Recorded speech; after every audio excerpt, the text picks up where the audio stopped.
কি খবৰ বন্ধু বান্ধৱীসকল, আশা কৰোঁ সকলোৰে ভালেই। এয়া ঘৰৰ পৰাই ব্লগটো আৰম্ভ কৰিছোঁ।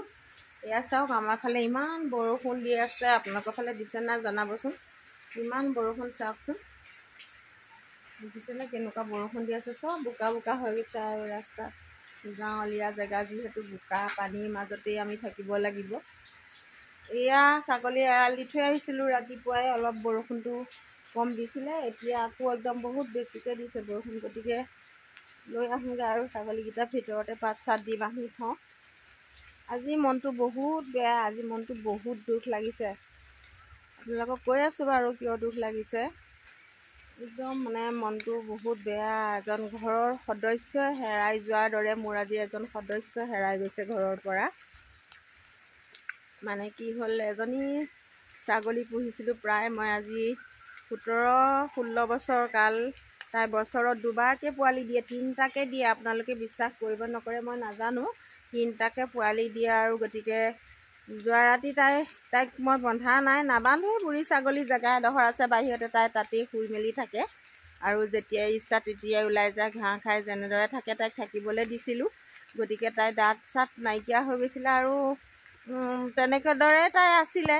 কালি হঠাতে গৈ কাষৰ ঘৰৰ পুখুৰীটোত হয়তো কুমলীয়া ঘাঁহ খাবলৈ গৈ ৰাতিয়ে পানীত পৰিলে আৰু গম নাপাওঁ।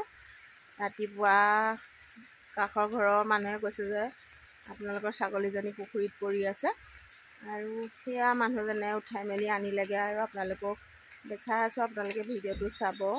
বহুত দুখ লাগিছে মোৰ। এজন ঘৰৰ সদস্যৰ দৰে হৈছিলে তাই, কাৰণ 17 বছৰ 18 বছৰ যেতিয়া এটা বস্তু যিয়ে নহওক, জীৱ জন্তু সকলোৰে এটা জীৱ থাকি পেলাই নাইকিয়া হ'লে মনটো কেনেকুৱা দুখ লাগিব ভাবকচোন। মোৰো আজি সেই একে দশাই, মোৰ বহুত বেয়া লাগি আছে। গতিকে ৰাতিপুৱাৰ পৰা মনটো, আৰু ভিডিঅ' আকাৰে এনেকৈয়ে আপোনালোকক দেখাবলৈ চেষ্টা কৰিলোঁ। হেল্ল' গাইজ, এইবাৰ মোৰ দিনেই বেয়া বুলি ক'ব লাগিব। এয়া দেখিছেনে,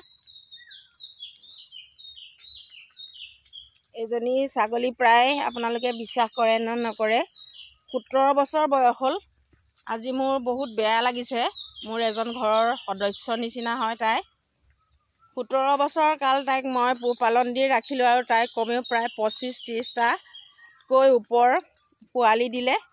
এতিয়া বুঢ়ী হৈ গৈছে আৰু নেবেচো নকৰোঁ বুলি তাইক ঘৰতে যেনেকৈ যি কৰি থাকে থাকিবলৈ দিছিলোঁ। বহুতো গ্ৰাহক আহিছিলে, বুঢ়ী ছাগলজনী দিনো কি কৰিম, সেইকাৰণে তাই ঘৰতে মৰক বুলি মই তেনেকৈয়ে ৰাখিলোঁ। অত্যন্ত দুখৰ খবৰ যে কি হ'ল গম পায়নে, কালি ৰাতি তাই মই এৰিয়ে থওঁ। এনেও তাই জেগা এডোখৰ আছে আৰু তাই ইচ্ছামতে শুৱে, ইচ্ছামতে ওলায়।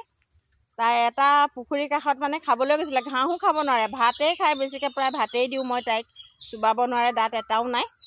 গতিকে কাষৰ ঘৰৰ পুখুৰীটোৰ কাষত হয়তো কুমলীয়া ঘাঁহ বিচাৰি গৈছিলে নেকি, তাতে পৰিলে ৰাতি আৰু গম নাপাওঁ। এতিয়াহে দেখা পাইছোঁ যে ছাগলীজনী পানীত পৰি মৰিলে। এয়া চাওক, ইমান দুখ লাগিছে নহয়, বেয়া লাগিছে মোৰ। মানে একদম বহুত পুৰণা ঘৰৰ সদস্য নিচিনা হৈ আছিলে, বৰ দুখ লাগিছে। গতিকে ভিডিঅ' এটা কৰি ৰাখোঁ আৰু তাই থাকি যাব, গতিকে আপোনালোককো দেখাই দিছোঁ। বহুত বেয়া লাগিছে মোৰ, মানে দুখ লাগিছে।